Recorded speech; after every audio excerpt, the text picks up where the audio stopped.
Halo sahabat Iwan Stat 31. Jumpa kembali dengan kami yang kali ini akan memberikan penjelasan proses terjadinya pelangi dan 9 nama jenis pelangi.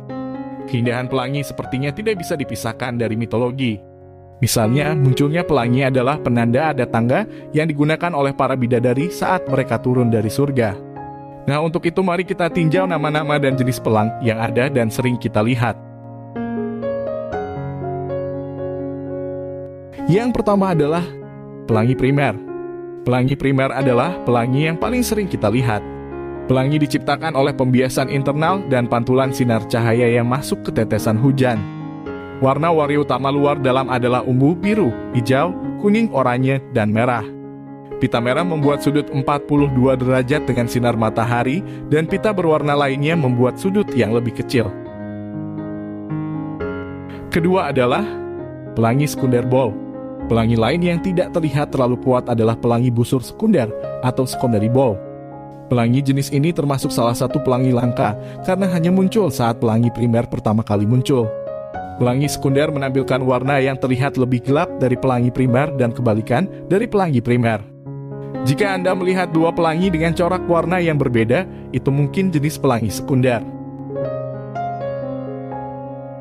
Yang ketiga adalah pelangi supernumerari. Kelebihan dari supernumerari, rainbow biasanya terlihat dominan dalam warna hijau, pink, dan ungu. Jenis pelangi ini terbentuk ketika terkena tetesan air hujan. Pelangi lunuar atau disebut juga lunuar rainbow. Pelangi tidak hanya disebabkan oleh matahari, tetapi juga oleh bulan. Jenis pelangi ini disebut pelangi bulan. Pelangi hanya membutuhkan sumber cahaya yang cukup terang, seperti tetesan air dan bulan purnama. Seperti matahari, cahaya dapat dibiaskan oleh tetesan air hujan. 5. Pelangi merah. Berbeda dengan pelangi lainnya yang memiliki banyak warna, jenis pelangi merah ini dominan menampilkan warna merah. Pelangi merah biasanya muncul di pagi hari dan saat matahari terbenam di sore hari. Filter ketebalan atmosfer bumi berubah menjadi biru, dan ketika setetes cahaya oranye memantulkan dan menguraikan air, ia terlihat merah. Hasil akhirnya adalah pelangi dengan tepi merah dalam spektrum. Yang keenam, pelangi sandok. Pelangi jenis ini biasanya muncul di musim dingin dan cuacanya terlihat cerah.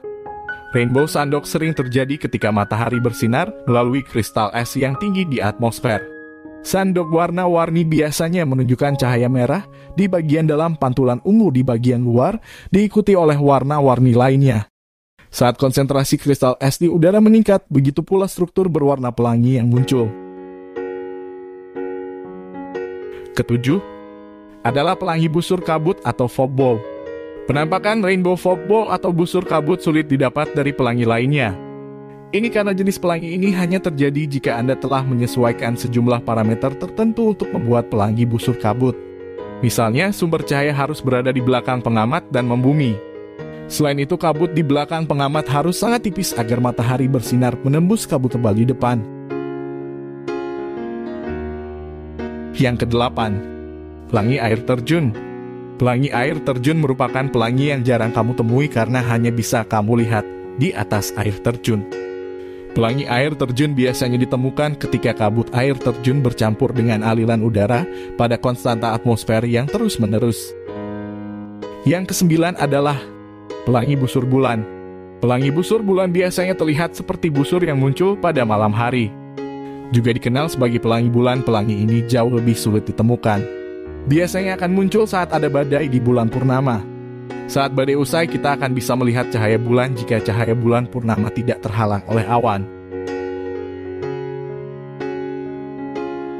Demikianlah konten kami kali ini yang menjelaskan nama-nama jenis pelangi dan proses terjadinya.